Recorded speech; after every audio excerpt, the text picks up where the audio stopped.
আসসালামু আলাইকুম। ষষ্ঠ শ্রেণী ইতিহাস ও সামাজিক বিজ্ঞান ষান্মাসিক সামষ্টিক মূল্যায়ন 2024 নমুনা প্রশ্ন নিয়ে এখন আলোচনা করা হবে। কাজ 1।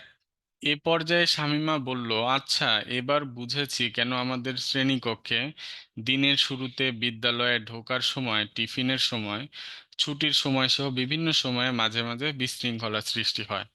কারণ এসব ক্ষেত্রে আমরা নিয়ম মেনে চলি না। স্বাধীন বলল, তাহলে তো আমাদের শ্রেণীকক্ষ, বিদ্যালয়, পরিবার এবং সমাজে আচার আচরণের নিয়ম তৈরি করা প্রয়োজন। এরপর তারা দলে দলে ভাগ হয়ে শ্রেণীকক্ষে ও বিদ্যালয়ে নিজেরা পালনের নীতিমালা তৈরি করলো এবং তা শ্রেণীকক্ষে দৃশ্যমানভাবে টাঙিয়ে দিল। তাদের প্রস্তুতকৃত নীতিমালা সমূহের নমুনা নিচে দেওয়া হলো। ক নম্বর, শ্রেণীকক্ষে অনুসরণের নিয়মের নমুনাগুলো লিখো। বিদ্যালয় অনুসরণের জন্য নিয়মের নমুনাগুলো তৈরি করো বা লিখো। পরিবার ও সমাজে অনুসরণের জন্য নিয়মের নমুনাগুলো লিখো। কাজ 2, বেগম রোকেয়া সম্পর্কে। জন্ম 9 ডিসেম্বর 1980 সালে রংপুর জেলার পায়রাবন্দ গ্রামে জন্মগ্রহণ করেন। বেগম রোকেয়াকে মুসলিম নারী জাগরণের অগ্রদূত বলা হয়। তার লেখা মিসেস আর এস হোসেন নামে প্রকাশিত হতো। তিনি ছিলেন বাংলা সাহিত্যের প্রথম নারীবাদী লেখিকা।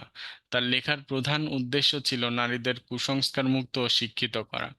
তার নামে ঢাকা বিশ্ববিদ্যালয়ে প্রথম ছাত্রীনিবাস স্থাপন করা হয়। 9 ডিসেম্বর বাংলাদেশে রোকেয়া দিবস পালন করা হয়। 1932 সালের 9 ডিসেম্বর তিনি কলকাতায় মৃত্যুবরণ করেন। এখান থেকে প্রশ্ন, বেগম রোকেয়া কার অনুপ্রেরণায় সাহিত্য রচনায় আগ্রহী হয়ে ওঠেন? বইয়ে আছে। বেগম রোকেয়ার সময়ে নারীর অবস্থা কেমন ছিল বুঝিয়ে লিখো। সাহিত্যিক হিসেবে বেগম রোকেয়ার আত্মপ্রকাশ ঘটে কোন রচনার মাধ্যমে? নারী মুক্তিতে বেগম রোকেয়া এত আগ্রহী ছিলেন কেন? বেগম রোকেয়ার প্রকাশিত বইয়ের সংখ্যা কত? সমাজে উন্নতির জন্য নারীদের উন্নতি কেন প্রয়োজন? বেগম রোকেয়া সাখাওয়াত কবে জন্মগ্রহণ করেন? বেগম রোকেয়াকে নারী মুক্তির অগ্রদূত বলা হয়েছে কেন ব্যাখ্যা করো। বেগম রোকেয়ার পিতার নাম কি? বেগম রোকেয়ার সময়ে বাঙালি মুসলমান সমাজের অবস্থা কেমন ছিল?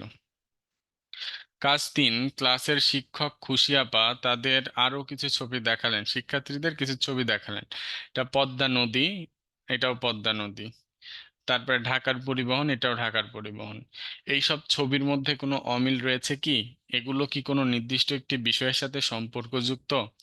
ছবিতে যেসব বাহন দেখা যাচ্ছে সেগুলো ব্যবহারের উদ্দেশ্যের কথা চিন্তা করো। সবাইকে ধন্যবাদ। আমাদের অনলাইনে গণিত ও বিজ্ঞান ষষ্ঠ শ্রেণীর জন্য নতুন ব্যাচ শুরু হবে 4 আগস্ট। ক্লাস রবি, মঙ্গল, বৃহস্পতি। পরীক্ষা সোমবার ও শুক্রবার।